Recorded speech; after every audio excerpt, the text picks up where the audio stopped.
at the expense of the taxpaying public and the nation.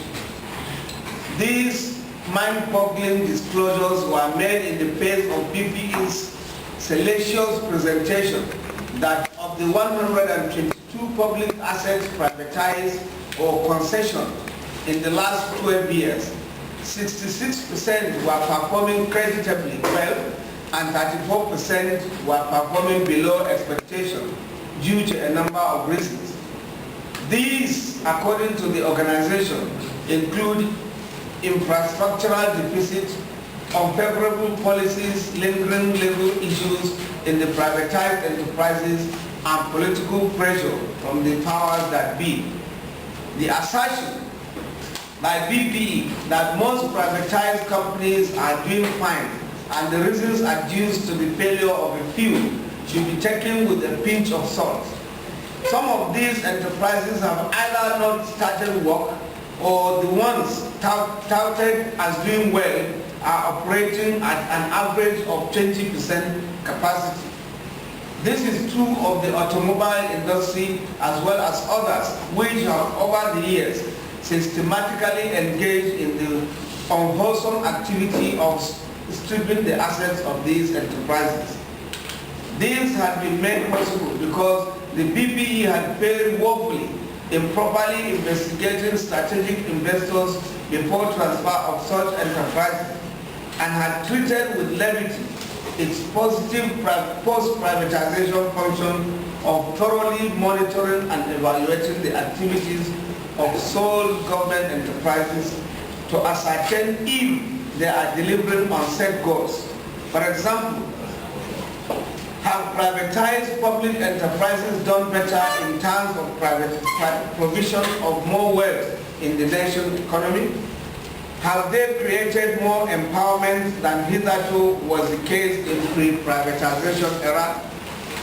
The answer to the above is obvious. There has been an abysmal post-privatization failure, engendering loss of millions of jobs, closure of enterprises, and asset stripping of these privatized public enterprises. It is apparent that the privatization of public assets in the country has not only failed to meet its objectives of efficiency in the production and delivery of goods and services to Nigerians, but has also turned out to be a colossal waste of the nation's resources. Privatization seems to have been contrived by the ruling class to sell public assets, which are our national heritage, at a pittance to themselves. It follows that the outcome of the Senate Subcommittee on Privatization report should not be treated like other reports of its kind. The inquiry should not be seen as fanfare to whet the appetite of aggrieved Nigerians and then jettisoned and kept in the cooler. The report must be published for all to see, and the findings and recommendations should be sufficiently far-reaching to expose and punish those who have ruined our national patrimony with such impunity and correct the distortion and the rot of the past 12 years in the national interest.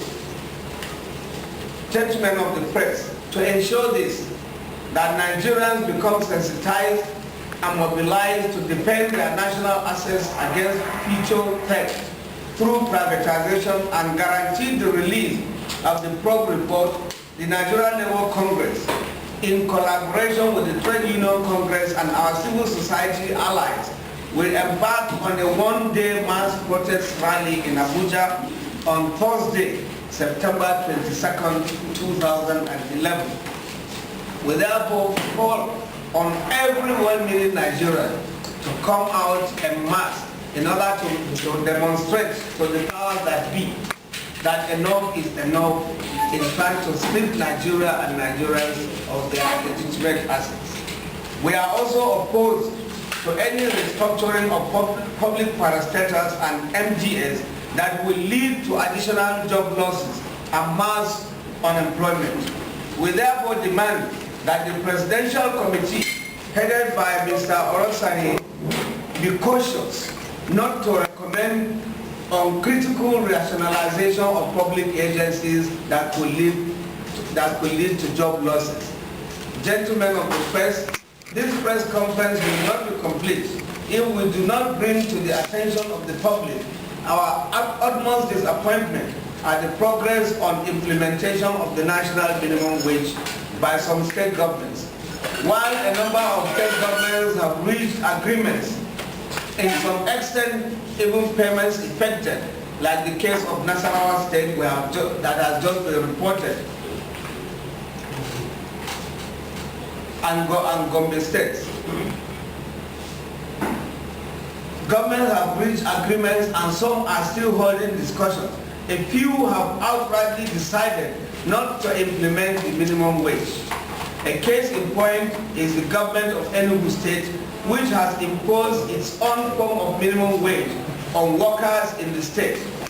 It is instructive that the intervention of the national headquarters of the NLC and the TUC to ensure that the dispute between the workers and the government is resolved was revoked by the state government. The state government did not only refuse to negotiate with the NLC, but went ahead to issue a circular to pay arbitrary wage it contrived. Following this intransigence, the NLC has issued a 2-week ultimatum to the state government, which effectively expires tomorrow, Wednesday, September 7, 2011.